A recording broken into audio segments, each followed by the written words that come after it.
In this episode, we're going to look at assigning basic materials to our objects. Here I have the hair paste container that we created in episode 2. In this episode, we want to create two separate materials. One for the lid, which is shinier, and one for the body, which is a little more matte finished. We aren't going to model the transparency for this particular object, we're just going to leave the lid shiny. So to get started, I'm going to select my image and my container and go into local view, so that I'm just looking at those two things. Then I'm going to press Z and choose Material Preview. Right off the bat, it seems like we're in solid shaded mode, but that's going to change here real quick.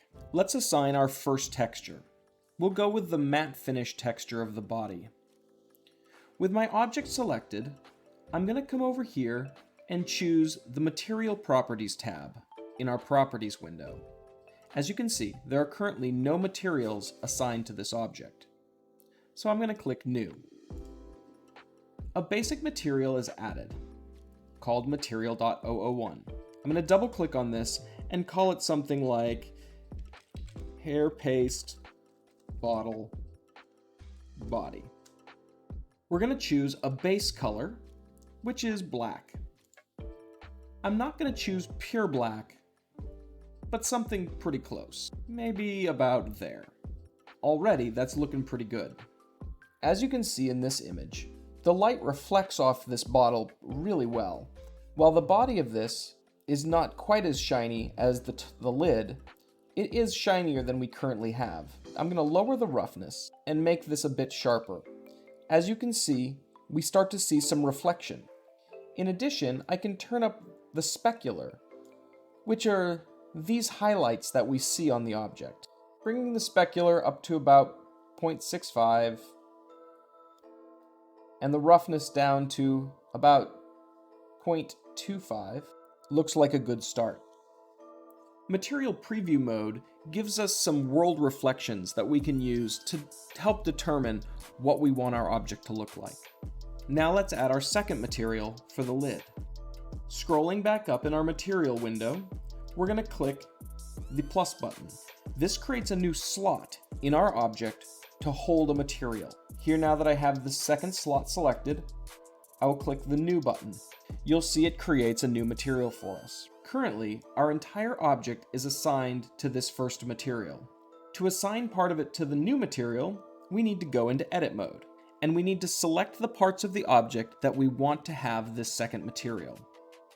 For a moment, I'll go into wireframe mode and select this entire top. Now I do want this next ring of vertices, but they're really close, so it's going to be hard to select them.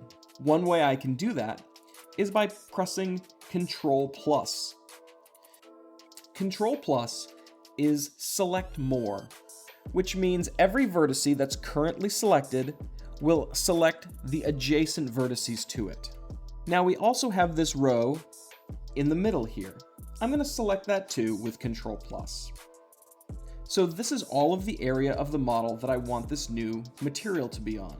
If you noticed, when we entered Edit mode, a new line of options appeared underneath our materials. Assign, Select, and Deselect.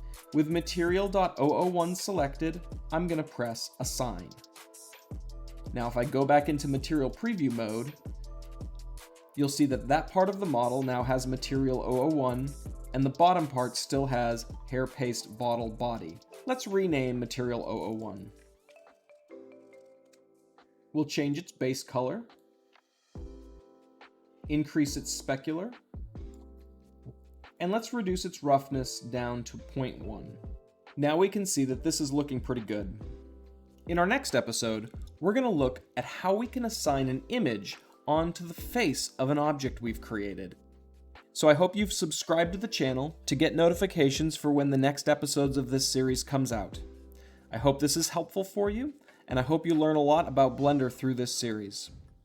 In addition, I hope this whole series helps you do something awesome. I'll see you next time.